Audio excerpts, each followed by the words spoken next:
আপনার যা করার করবেন, আইন মেনেই করবেন, আমি আছি। আমরা আর অভয়া চাই না। আপনারা জানেন আগের মুখ্যমন্ত্রী, আমি কারো সমালোচনার লিমিটেশন থাকতে পারে, তিনি সিনিয়র, অনেক বয়সে বড়, তার খুব লিমিটেড মুভমেন্ট ছিল।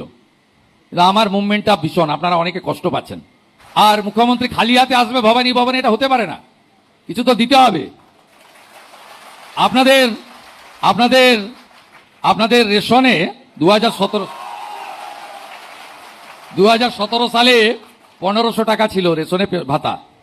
আমি পরে আরো বাড়িয়ে দেবো, কিন্তু আপনাকে আমি দুর্গাপূজার গিফট দিয়ে গেলাম, অক্টোবর মাস থেকে 500 বাড়িয়ে 2000 টাকা করে দিয়ে গেলাম। কারণ আপনারা গোটা ভারত যখন 6th পে কমিশন পেয়ে গেছে, আপনারা তখন 7th পে কমিশনেই আপনারা পাননি, 7th পে কমিশনই পাননি। আমরা 7th পে কমিশন তৈরি করে দিয়েছি। আগামী কয়েক মাসের মধ্যে রিপোর্ট এসে গেলে 7th পে কমিশনও কার্যকর করে দেবো। কারণ বহু রাজ্যে এবং কেন্দ্রীয় সরকারে 8th পে কমিশনের কমিটি তৈরি হয়ে গেছে। 42% ডিএ গ্যাপ ছিল।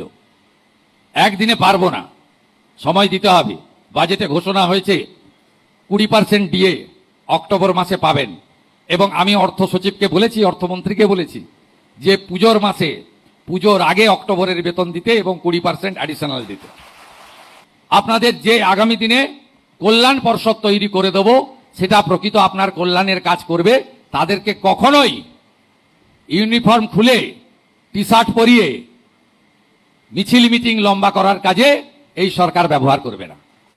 আমরা যদি পুলিশের সংখ্যা নিয়ে রিভিউ করি, তাহলে দেখব যে যেখানে ভারতবর্ষে জনসংখ্যায় পুলিশ রয়েছে গড়ে প্রতি লক্ষে 155 জন, আমাদের রাজ্যে পুলিশ আছে 106 জন। এক্ষেত্রে আমরা উত্তরপ্রদেশের বর্তমান মুখ্যমন্ত্রী যোগী আদিত্যনাথজির নেতৃত্বে যে সরকার পরিচালিত হচ্ছে, তাদেরকে আমরা অনুসরণ করতে পারি, যেখানে লক্ষে 200 জন করে পুলিশ কর্মী উত্তরপ্রদেশে আছে। আগামী কয়েক বছর পর্যায়ক্রমে 1 লক্ষ নতুন পুলিশ কর্মী নিয়োগ হবে।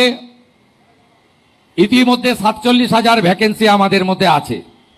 আমরা 15 বছরের অধিক যারা পুলিশ কর্মী বাড়ির বাইরে এতগুলো বছর দিলেন এই রাজ্যের জন্য, সমাজের জন্য, তাদেরকে যাতে জেলায় ফিরিয়ে আনা যায়, তার জন্য আমি বলেছি ওয়ার্কআউট করতে। বিগত সরকারের সময়